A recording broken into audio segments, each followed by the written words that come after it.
Saudara, warga terus diimbau untuk tidak panik setelah virus corona terdeteksi menjangkiti warga. Kenali terhadap ciri-ciri terpapar virus corona dan apa bedanya dengan influenza dan juga flu biasa. Influenza dengan flu biasa itu dua hal yang berbeda. Sesuai data yang dikutip dari Organisasi Kesehatan Dunia WHO, ciri dasar pasien yang diduga terpapar virus corona antara lain demam dengan suhu di atas 38 derajat Celcius.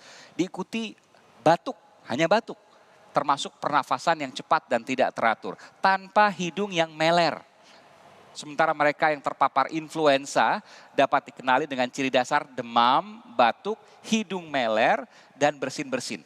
Yang artinya berbeda pada saat terpapar corona yang hanya mengalami demam dan batuk tanpa hidung meler. Saya garis bawahi itu. Lalu apa yang bedanya dengan flu biasa?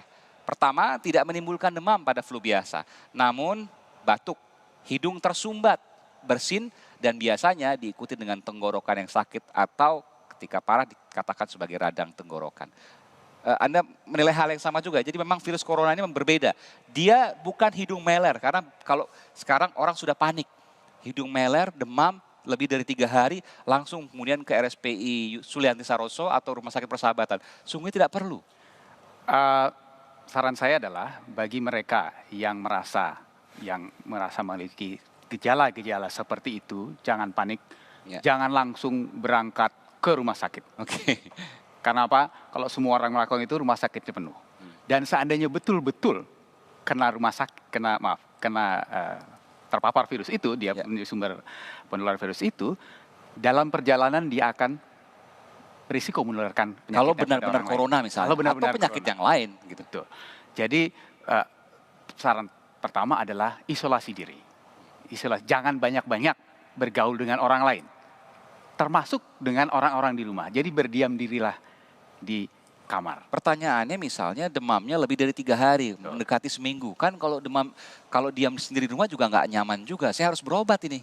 Betul, makanya setelah itu saya sepakat dengan Pak Alvin bahwa pemerintah harus memberikan satu sumber informasi sehingga pasien, masyarakat umum bisa melihat mana yang kira-kira statusnya dia match, apakah ini cuma flu biasa, atau common cold, kalau bahasa Inggris common cold, influenza, atau virus corona. Karena ini range-nya juga terus terang tidak persis, tidak yang digunakan Mas Aiman tadi. Sehitam putih tadi. Tidak sehitam putih tadi. Jadi masih ada range-nya, ada yang seperti ini. Tapi bahwa itu kemudian yang paling mudah dipahami sehingga untuk mempermudah apakah ini corona atau flu biasa misalnya. Tapi ini harusnya kewajiban pemerintah untuk menyampaikan ini. Dan ketika kemudian WHO sudah menyampaikan dengan bahasa sederhana, tentu ini harus disosialisasikan. Kami media berkewajiban untuk menyampaikan contohnya, itu. Saya ingin tanya, terkait dengan apa yang dilakukan di negara, Anda pernah beberapa di negara Eropa, di Inggris misalnya tempat Anda tinggal. Apa yang kemudian terjadi di sana terkait virus corona? Contohnya di Inggris, pemerintah Inggris lewat NHS-nya, NHS itu Departemen Kesehatannya, pelayanan kesehatannya, mereka hanya punya satu website, nhs.org. Itu semua informasi ada di situ dalam bahasa awam, dalam bahasa awam. Jadi nggak banyak sumbernya, nggak banyak macam-macam. Bukan bahasa kedokteran yang tinggi-tinggi. Bahasa kedokterannya juga ada, tetapi for medical professionals, klik this link. Ini yang lebih detail, penjelasannya sudah lebih detail. Untuk masyarakat umum ini, bahasanya sangat yang sederhana. By default bahasa sederhana. Dan ditawarkan dalam website. Kenapa? Karena orang bisa mengaksesnya, banyak orang. Kita bayangkan sajalah kira-kira pengguna internet di Indonesia ada sekian gitu. Bisa menggunakan pada saat yang sama asal servernya kuat. Telepon juga harus dicantumkan beberapa, tapi telepon ini lebih technically lebih sulit. Karena bayangkan kalau ada 1.000 orang yang menelpon saat bersamaan, artinya ada 1.000 operator seperti itu. Jadi apalagi zaman sekarang ya, semua penetrasi dan di situ, mobile phone dan sebagainya. Pertanyaan terkait corona ada semua. Ada. Ketika ini maka ini, ketika itu maka itu. Betul. Ada semuanya. Betul. Dan advice pertama yang dilakukan adalah do not panic, self isolate. Jangan panik, mengisolasi diri ketika kalau Anda merasa kemungkinan saya kena flu. Dan yang terpenting dalam isolasi diri itu ada petunjuknya dari Kementerian Kesehatan Inggris yang kemudian bisa dilihat ketika ini maka ini, ketika itu maka itu. Betul. Seperti itu. Pada saat itu kalau memang diperlukan untuk diobati, karena Gini, range itu juga macam-macam. Ada yang ringan, tadi saya sebutkan 80% itu ringan. Sekian persen berat. Yang case fatality rate-nya cuma 3% tadi, yang fatal 3%. Sebagian besar dari penderita masih bisa berlaku seperti normal, hanya mereka demam, batuk kering, dan itu tadi yang Ini corona tadi. Ya, betul. Jadi sebenarnya sebagian besar ringan. 80 sekian itu ringan. Oke, baik. Flu biasa. Kecuali ada komplikasi-komplikasi tertentu. Nah, kalau yang itu bisa. Baik. Terakhir, Bung Alvin, Ya. Indonesia belum punya seperti ini, Kementerian Kesehatan, satu website yang bisa membantu dan menjawab sedikit banyak pertanyaan masyarakat terkait hari ini kita, virus corona. Ya kalau ada kan hari ini tidak sampai seperti sekarang. Ya.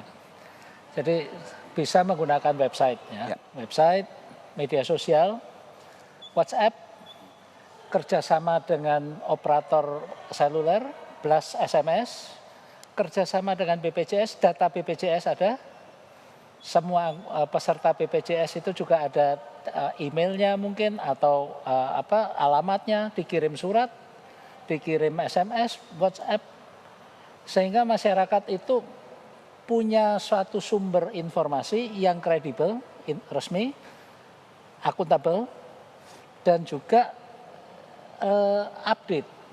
Ini diperlukan sehingga kalau ini ada hoax itu akan sulit masuk. Oke. Masyarakat bisa bertanya, bisa melaporkan, dan setiap saat diupdate terus. Edukasi-edukasi dengan bahasa-bahasa yang ringan, dengan video yang pendek, dengan infografis dan sebagainya. Ini sangat diperlukan. Masyarakat mulai dari anak-anak sampai yang lanjut usia itu diberi penjelasan tentang virus corona dan bagaimana virus corona bisa dicegah kalau terjadi apa, dan juga mortality rate itu juga rendah apabila terdeteksi dan ditangani secara benar. Nah, hal-hal seperti ini karena ketidaktahuan itu kemudian menjadi masalah. Kalau kemudian ini belum juga dilakukan, kita tidak berharap tentu ada kasus baru lagi. Tapi ketika nanti ada kasus baru lagi, apa yang terjadi, apa yang bisa dibayangkan yang berbahaya ketika ini belum dilakukan? Informasi menjadi sumber utama dari pemerintah belum ada.